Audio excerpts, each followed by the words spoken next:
নির্ভয়া কাণ্ডের 12 বছর বাদে কলকাতায় আরজি করের এই ঘৃণ্য ধর্ষণ এবং হত্যাকাণ্ড সারা দেশের ঘাড় ধরে নাড়িয়ে দিয়ে আবার জানিয়ে দিয়েছে, না, স্বাধীনতার 77 বছর বাদেও এই দেশে নারীরা নিরাপদ নন। আরজিকর কাণ্ডের ওই ঘটনা ঘটে যাওয়ার পরে 9 দিন হয়ে গেছে। 9 দিনের মধ্যে অনেক রকমের পট পরিবর্তন আমরা দেখেছি। পুলিশ একজনকে গ্রেফতার করেছে, আরজিকরে আবার দ্বিতীয়বার হামলা হয়েছে, মহিলাদের রাত্রি দখল করে অভিযান হয়েছে স্বতঃস্ফূর্ত গণজাগরণের মতো, এবং মুখ্যমন্ত্রীর একটি প্রতিবাদ মিছিল হয়েছে, যদিও কার বিরুদ্ধে উনি মিছিল করেছেন তা এখনো পর্যন্ত ক্লিয়ার নন। এবং যখন আমি ভিডিওটা করতে বসেছি তখন কলকাতার বাইপাসের ওপর ক্রীড়া প্রেমিকদের শান্তিপূর্ণ মিছিলে পুলিশের আক্রমণ হয়েছে এবং ক্রীড়া প্রেমিকরা গ্রেফতার হয়েছেন। ঠিক এই সময় বাংলার একজন ক্রীড়া আইকন, আমাদের প্রাক্তন অধিনায়ক শ্রী সৌরভ গঙ্গোপাধ্যায়ের একটি মন্তব্য আমি দেখছিলাম। তিনি বলেছিলেন যে রেপ তো সমস্ত জায়গাতেই হয় এবং এটি একটি বিচ্ছিন্ন ঘটনা, এটাকে সামগ্রিক চিত্র হিসাবে ধরে নেওয়াটা ঠিক নয়। এখন আমাদের মনে হতে পারে, হ্যাঁ ঠিকই তো, বিচ্ছিন্ন ঘটনা। কেননা NCRB, national crime record bureau, যারা সারা দেশে কোথায় কি ক্রাইম হচ্ছে তার একটি রেকর্ড মেনটেন করেন স্বরাষ্ট্র মন্ত্রকের অধীনে এই এনসিআরবি, তার অনুযায়ী কলকাতা পরপর 3 বছর 2022-23 এবং তার আগের বছর 2021, এই 3 বছরে কলকাতা নারী সুরক্ষায় safest city of the India এই তকমা পেয়েছে। অর্থাৎ যতগুলো টিয়ার 1 সিটি আছে তার মধ্যে নারী সুরক্ষায় কিন্তু কলকাতা সবার প্রথমে। এখন তাতে মনে হতেই পারে যে এত যখন সেফ সিটি তখন এই ছোটখাটো কতগুলো ঘটনা বিচ্ছিন্নই বটে, এগুলো কিন্তু ঠিক ট্রেন্ড দেখায় না। অর্থাৎ আসলে নারীরা নিরাপদই, হঠাৎ করে দু একটা ছোট্ট ঘটনা হয়ে গেছে। এখন ছোট্ট ঘটনা এরকম অনেকই হচ্ছে। 2012-তে পার্ক স্ট্রিট ঘটনা হয়েছে, 2013-তে কামদুনি হয়েছে, 2017-তে চলন্ত গাড়িতে 27 বছরের একজন তরুণীর রেপ হয়েছে, এবং 2022-এ রাজারহাটে গ্যাং রেপ হয়েছে। অর্থাৎ হাই প্রোফাইল রেপ কেস কিন্তু কলকাতায় থেমে নেই, কিন্তু তবুও বছরের পর বছর Kolkata safest city for women এই তকমা পেয়ে যাচ্ছে। এখন আমার মনে হয়েছে যে এই ভিডিওটা করার জন্য কিছু এনসিআরবি ডেটা ঘেটে এবং কিছু ইন্ডিপেন্ডেন্ট রিসার্চ পেপার ঘেটে যে সত্যি কি আসলে চিত্রটা এরকমই, কলকাতা সেফেস্ট সিটি এইটা কি বিচারে বলা হচ্ছে, এনসিআরবি ডেটার কি সঠিক ইন্টারপ্রিটেশন এইটা যে ক্রাইম রিপোর্টে পার মিলিয়ন সত্যিই কি সঠিক মূল্যায়ন হতে পারে কোনো একটা শহর মহিলাদের জন্য কতটা নিরাপদ হওয়ার জন্য, এবং এর মধ্যে স্ট্যাটিস্টিক্যাল ফ্যালাসি কতটা আছে। তো সোজা কথায় বলতে গেলে 2-2 4 না হয়ে আমরা কি এখানে 2-2 3.5 ভাবছি। আজকে এই ভিডিওতে কোনো টক উইথ আমিতে আমরা ডিসকাস করবো এর ওপরই যে নাম্বার 1, কলকাতা কি সত্যি সেফ সিটি নাকি more of A statistical Hopes. Number 2, এরকম কিছু ইন্ডিপেন্ডেন্ট রিসার্চ পেপার এবং এনজিও সমীক্ষা আমরা আনবো যা কলকাতার নারী সুরক্ষার উপরে আপনি কিন্তু ভাবতে দ্বিতীয়বার বাধ্য করবে। 3 নম্বর, এনসিআরবি ডেটা যদি সঠিক মূল্যায়ন না হয় তবে কোন শহর নারীদের জন্য কতটা নিরাপদ তা বিচার করার সঠিক পদ্ধতি কি হতে পারে, অন্যান্য দেশে কিভাবে এটা ফলো করা হয়। এবং 4 নম্বর, অনেক সেলিব্রিটি এবং জনপ্রিয় মতবাদ হচ্ছে যে ধর্ষকের ফাঁসি দিয়ে দিলে, অর্থাৎ ক্যাপিটাল পানিশমেন্ট দিয়ে দিলেই ধর্ষণের ঘটনা কমে আসবে। আসলে কি এটা সত্যি? অন্যান্য দেশে যেখানে ধর্ষণ এবং যেখানে নারী নিরাপত্তা অনেক বেশি, ধর্ষণের সংখ্যা অনেক কম, সেখানে কি আদৌ ক্যাপিটাল পানিশমেন্টের জন্য হয়েছে নাকি কোনো পলিসির জন্য তা হয়েছে, আমরা ডিসকাস করবো এই 4টি পয়েন্ট। সুতরাং আসি প্রথম পয়েন্টে। এখন এনসিআরবি 2023 এর ডেটা কি বলছে? সেখানে বলছে যে কলকাতায় প্রতি 1 লাখ মহিলায় ক্রাইম রেট হচ্ছে 14.4, অর্থাৎ 14-15 জন মহিলা প্রতি 1 লাখে ক্রাইম, এই মহিলার উপর কোনো ধর্ষণ অথবা কোনো ইফটিজিং এটা রিপোর্ট করেছেন। দিল্লিতে সংখ্যা হচ্ছে 194.3, মুম্বাইতে কলকাতার চেয়ে 6 গুণ বেশি 87.9, বেঙ্গালুরু 52.2, চেন্নাই 17.1। অর্থাৎ আমরা যদি সামগ্রিক বিচারে দেখি তাহলে ক্রাইম রিপোর্টেড এর সংখ্যা কলকাতায় কিন্তু বেশ কম অন্য টিয়ার 1 সিটির চেয়ে। কিন্তু ইন্টারেস্টিং ব্যাপার আপনাকে বলছি, আপনি কলকাতা ছাড়িয়ে যদি সমগ্র রাজ্যের ছবিটা দেখেন তাহলে কিন্তু ডেটাটা একটু চেঞ্জ হয়ে যায়। 2022-এর ডেটা বলছে যে ওয়েস্ট বেঙ্গলে প্রতি 1,00,000 মহিলাতে 86 পয়েন্ট কেস রেজিস্টার হয়েছে। সেখানে উত্তরপ্রদেশে এই সংখ্যাটা হচ্ছে 53.1। অর্থাৎ এরকম কি ব্যাপার যে কলকাতায় সাঁতরাগাছি পেরিয়ে অথবা হাওড়া ব্রিজ পেরিয়ে ঢোকার ঠিক মুখেই পুলিশ ভয়ঙ্করভাবে সক্রিয় হয়ে যায়, অত্যন্ত একটি কঠিন সুরক্ষা বলয়ের মধ্যে তৈরি হয়ে যায়, যার ফলে নারীরা প্রচন্ড সুরক্ষিত নিরাপত্তা বোধ করেন এবং ঠিক হাওড়া ব্রিজটা পেরোলেই প্রচন্ড অসুরক্ষিত বোধ করেন। ব্যাপারটা কি সেরকমই? তাহলে ওয়েস্ট বেঙ্গল এবং কলকাতার মধ্যে স্ট্যাটিস্টিক্সে এতটা ফারাক কেন? তার মানে কোথাও না কোথাও একটা অসঙ্গতি আমরা দেখতে পাচ্ছি। এখানেই আসছি আমাদের দ্বিতীয় পয়েন্টে, যে ইন্ডিপেন্ডেন্ট রিসার্চ পেপার এবং এনজিও কলকাতায় নারী সুরক্ষা নিয়ে কি বলছে। এখানে আমি দুটো রিসার্চ পেপারের কথা উল্লেখ করব। একটা হচ্ছে সংঘমিত্রা রয় এবং অজয় বেইলি 2021-এ একটি রিসার্চ পেপার প্রকাশ করেছেন, তার নাম হচ্ছে safe in the city, negotiating safety, public space and male gaze in Kolkata.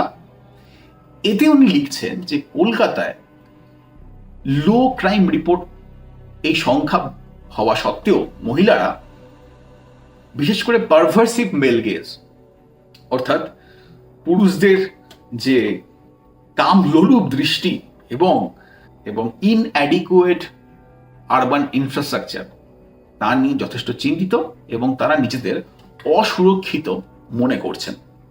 আরেকটি ইন্টারেস্টিং, একটি এনজিও জাগরি, ইনি কলকাতায় একটি সার্ভে করে দেখেছেন যে মহিলারা পাবলিক স্পেস এবং পাবলিক ট্রান্সপোর্ট ইউজ করতে ভয় পান সানসেট অথবা সূর্যাস্তের পরে। অর্থাৎ কলকাতার নারী সুরক্ষা এতটাই প্রবল যে মহিলারা অন্ধকার হওয়ার পরে পাবলিক স্পেসে যেতে ভয় পাচ্ছেন এবং পাবলিক ট্রান্সপোর্ট ইউজ করতে পারছেন না। এটা কি করে হচ্ছে? পরপর সেফেস্ট সিটি 3 বছর, অথচ ইন্ডিপেন্ডেন্ট সার্ভে বলছে যে মহিলারা পাবলিক ট্রান্সপোর্ট ইউজ করতে ভয় পান, ইনএডিকুয়েট আরবান ইনফ্রাস্ট্রাকচারের জন্য তারা পাবলিক স্পেসে যেতে ভয় পান, এবং পারভার্সিভ মেল গেজ, অর্থাৎ রাস্তাঘাটে চললে পুরুষরা যেভাবে তাকান তা অন্যান্য শহরের তুলনায় অত্যন্ত বেশি অস্বস্তিকর এবং মহিলারা সুরক্ষিত বোধ করেন না। এবারে এই প্রসঙ্গে আমি আসছি তৃতীয় পয়েন্টে, যে তাহলে এই 2-2-4 মিলছে না কেন? এর পিছনে কি কোনো অসঙ্গতি আছে? তো what is the right way to measure women safety in a city? তো এখানে আমি আরেকটা খুব ইম্পর্টেন্ট স্ট্যাটিস্টিক্সের কথা বলছি।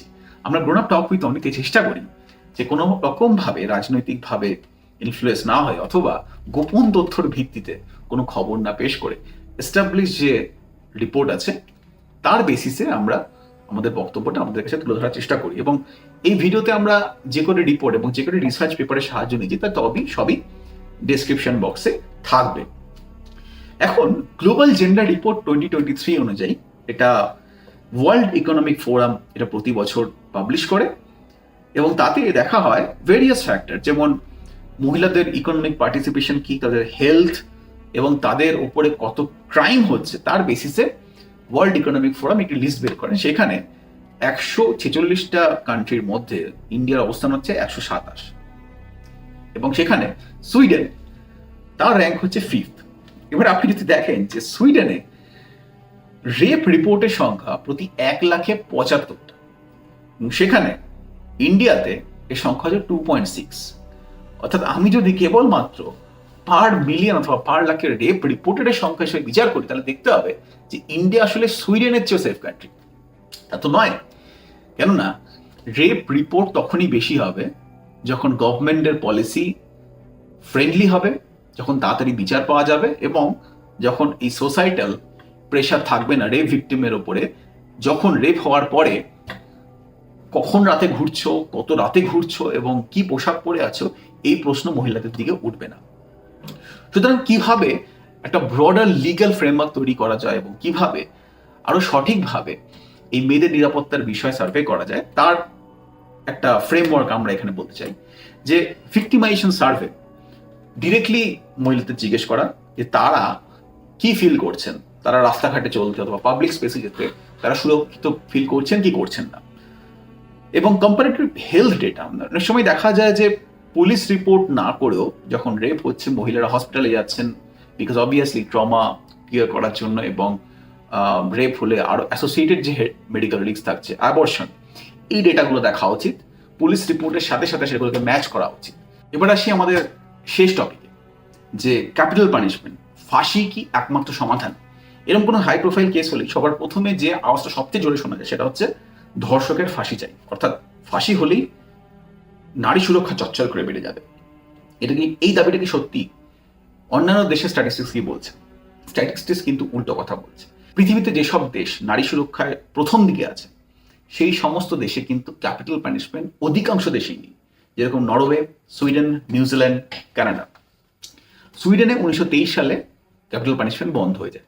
তাহলে এরা কিভাবে নারীদের সুরক্ষা নিশ্চিত করছে? আমার রিসার্চে আমি যে পয়েন্টটা পেয়েছি, যেটা সবচেয়ে ইম্পর্টেন্ট, সেটা হচ্ছে সুইফট জাস্টিস, অর্থাৎ justice delayed is justice denied. ইন্ডিয়াতে অ্যাভারেজ কনভিকশন ডিউরেশন হলো 6 থেকে 8 ইয়ার্স, অর্থাৎ অ্যাভারেজে 6 থেকে 8 বছর লেগে যায় একটা কেস রিপোর্ট হওয়ার পরে দোষীদেরকে শাস্তি পেতে। এই সময়ের ডিউরেশনটাই নরওয়ের ক্ষেত্রে হচ্ছে 6 মাস, সুইডেনের ক্ষেত্রে অ্যাভারেজ 2 বছর। এবং বলতে পারেন যে ইন্ডিয়াতে জুডিশিয়ারির উপর যে পরিমাণ চাপ থাকে, ইন্ডিয়াতে যে পরিমাণ জনসংখ্যা, তাতে কিভাবে এত তাড়াতাড়ি জাস্টিস দেওয়া সম্ভব? একটাই সমাধান হচ্ছে স্পেশাল কোর্ট তৈরি করা, যে কোর্টে কেবলমাত্র নারীদের ওপর অত্যাচারের জন্যই শুনানি হবে, যাতে তারা কুইক জাস্টিস পান। এরকম একটি কেস স্টাডি আমরা দেখতে পাই স্পেনে। 2000 সাল থেকে এই রেপ কেস প্রচন্ড পরিমাণে বেড়ে যায়, এবং 2004 সাল থেকে স্পেন গভর্নমেন্ট কিছু কিছু পলিসি নেওয়া শুরু করে, যার ফলে 2004 থেকে ড্রাস্টিক্যালি ইয়ার বাই ইয়ার 30% করে রেপ রিপোর্টিং এর সংখ্যা কমে যেতে থাকে। তার মধ্যে ফার্স্ট যে পয়েন্ট, তা হচ্ছে organic law integrated protection measures against gender violence. সেখানে ওরা একই কাজ করে, তারা স্পেশাল ফোর্স তৈরি করে যারা কেবলমাত্র ক্রাইম এগেনস্ট ওমেন এগুলো হ্যান্ডেল করে, তারা স্পেশাল কোর্ট তৈরি করে, এবং কম্প্রিহেন্সিভ সাপোর্ট ফর ভিকটিমস, অর্থাৎ গভর্নমেন্ট থেকে ভিকটিমদের জন্য লিগ্যাল এইড, তার সাইকোলজিক্যাল কাউন্সেলিং, সোশ্যাল সার্ভিস, সমস্ত কিছু গভর্নমেন্ট থেকে প্রোভাইড করা হয়। ইন্ডিয়ার মতো দেশে কতটা সম্ভব জানি না, তবে প্রথম পয়েন্ট তো অবশ্যই সম্ভব। ইন্ডিয়াতে যেরকম মনিটারি ফ্রডের জন্য ইডি আছে, যেরকম টেররিস্ট অ্যাটাক রোধ করার জন্য এনআইএ আছে, সেরকমই আজকের দাবি হচ্ছে যে নারীদের উপর অত্যাচারের জন্য স্পেশাল ইউনিট গঠন করতে হবে, যারা ইকুইপ থাকবে, যারা টেকনোলজিক্যাল ইকুইপ থাকবে এই ধরনের কেস হ্যান্ডেল করার জন্য। এবং second point, comprehensive support for victims, এটিও খুব দরকার, যাতে করে নির্যাতিতার বাবা মাকে 3 ঘন্টা ওয়েট করতে না হয় হসপিটাল রুমে বসে, এবং নির্যাতিতার বাবাকে শুনতে না হয় যে আপনার মেয়ে সুইসাইড করেছে, এবং নির্যাতিতার মাকে পুলিশ প্রধানের পায়ে পড়তে হয়, যাতে করে তার ধর্ষিত মেয়ের দেহকে শেষবারের মতো দেখতে দেওয়া যায়। আমি জানি না এই ভিডিও কজনের কাছে পৌঁছাবে। আপনার যদি যুক্তিযুক্ত মনে হয় তবে নিশ্চয়ই শেয়ার করবেন। জনমত গঠন হলে তবেই পরিবর্তন আসবে। আজ এ পর্যন্তই। দেখতে থাকুন গ্রপ টক উইথ অনিক।